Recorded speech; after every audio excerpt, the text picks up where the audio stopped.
سلام برای همه شما عزیزانی که بیننده این بخش از صحبت‌های پزشکی و توصیه‌های پزشکان در واقع با تجربه، حالا من نمیگم در واقع دیگه سن بالا، ولی با تجربه هستیم. من دکتر فرهناز دادخواه، جراح و متخصص زنان، زایمان، نازایی، لاپاروسکوپی و در زمینه زیبایی زنان هم کار میکنم.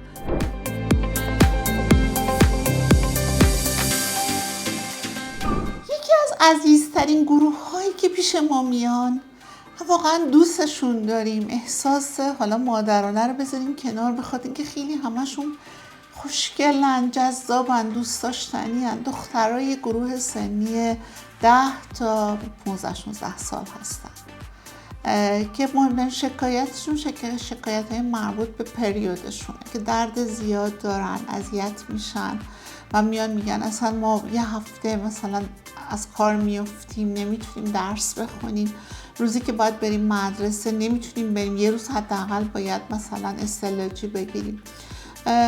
مفنافورت یه محصول دیگه این شرکت هست که داروی خیلی خوبیه، نه تنها به جهت درمان پرمنسترال سیندروم و دخترای جوانمون که برای قاعدگیشون میتونن از این دارو استفاده کنن، در بدوش میتونن 2 تاشو استفاده کنن و بعد میتونن تا هر مثلا 8 ساعت تا 12 ساعت یه دونه دیگه شو میتونن استفاده کنن.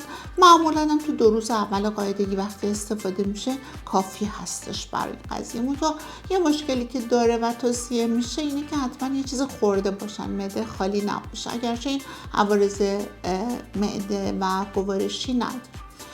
ولی به جز اون قضیه در درمان بسیاری از دردها، از دندون درد و از سردرد و از دردهای مختلف در واقع محیطی ما میتونیم از مفنافورت استفاده بکنیم. یه ترکیب بسیار عالیه که قبلا دوز 250ش خیلی شایع بود، الان 500ش رو ساختم و دوز 500ش تقریبا میتونم بگم با یه سیفتی بالاتری از ترکیبات مشابه، حالا اسم نمیبرم، میتونه فونکسیون اونها رو داشته باشه، به علاوه این که عوارض اونها رو نداره.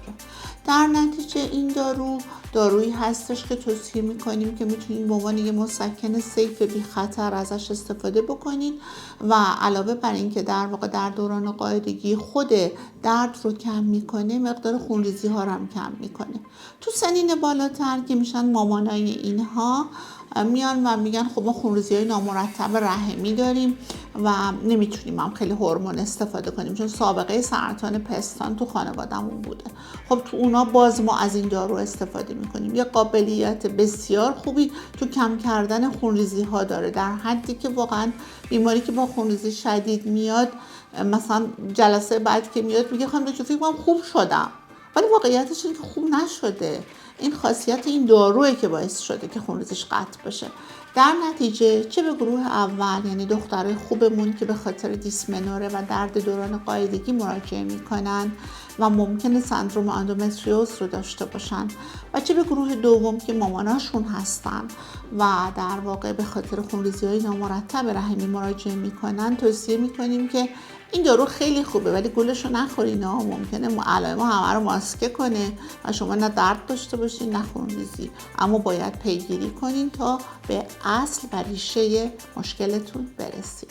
متشکرم.